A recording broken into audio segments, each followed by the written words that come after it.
PlantX Vodcast, Episode 11, Recap. Typically on our show, we have a lot of people related to the actual platform. We do this podcast to show consumers what we're all about, as well as our shareholders and investors. But as a publicly traded company, it's important that we show the two sides to it. Today, we're bringing you someone that we think is perhaps the most educated person in the US as far as startups and small caps and medium caps go, identifying the true leaders out there before they actually become the leaders. Well, if I'm up first, it's a Keurig. If my wife's up first, it's an amazing French press. Cool. So sometimes you sleep in a little bit to get that? Yes.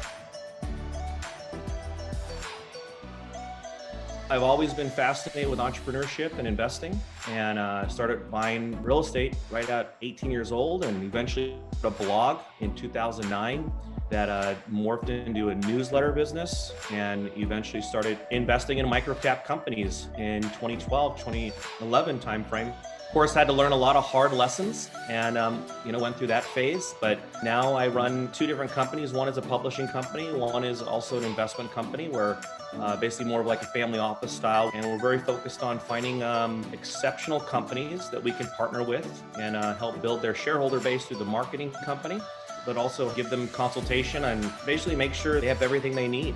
When you go from private company to public and you're dealing with outside investors, it's a whole nother ballgame. The reason I like PlantX was the people. What I have learned in the micro cap investment and small cap investment, you have to focus on the people. You can find a lot of great companies. You can find a lot of great products. But if you don't have the right people and the right management running these companies, they inevitably either go away or become one of those times where you lose money. In 2012, I had invested in a company, had a great management team, trading for about 60 cents. I'd invested in another company, had a great product, it was revenue. It was just so much more advanced, but it didn't have the management. The other company that had way less than them, but had the right people, is on the New York Stock Exchange trading for about $4 today. And so when I look at PlantX and I look at the resumes, I look at you personally, what you've accomplished, you're not somebody who's chasing the plant-based momentum. You were in this way before it was cool. So just your ties to the community, your passion, and your resume, you make it a must-own for me. Well, there's 330 million reasons why, and it's clearly the US population. So it's 10 times larger than Canada. US investors will often have a great difficulty purchasing something on the CSE or any Canadian stock really, or any foreign issuer. Now that it has an OTC listing, it's considered an ADR in the US. US investors can buy the company. And this will bring a lot more liquidity, a lot more interest to the company. And certainly it will make it much easier for investors to purchase shares. Even in other countries too, a lot of times they have to come in through the US and buy. So this is a huge move when you think about it. An easy way to really narrow it down, because there are so many different companies out there, is I try to find people that are on their second go around. If I'm investing in a mining company, I want to know, has the guy had a successful mining company already?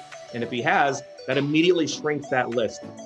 So a person like Sean with PlantX, has he built an e-commerce business before? Yes, check that list. He's also been in that environment for a long time. So if the company was to go through any sort of trouble, we have the confidence as investors to know that, hey, Sean's on it. He knows what to do. And if Sean called me up and said, hey, I need you to, let's get another financing going at $1.50 or $2. Hey, me and my friends, we're going to be there financing and supporting this company because we know we have a capable management team that knows what they're doing.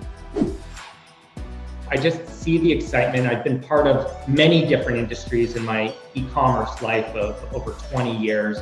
One thing I could tell everybody who's watching here today, I've never seen, at least from my personal side of things, the excitement and the curiosity behind what we're building out and what we're doing. Until next week, stay curious, stay planted, stay healthy. Cheers.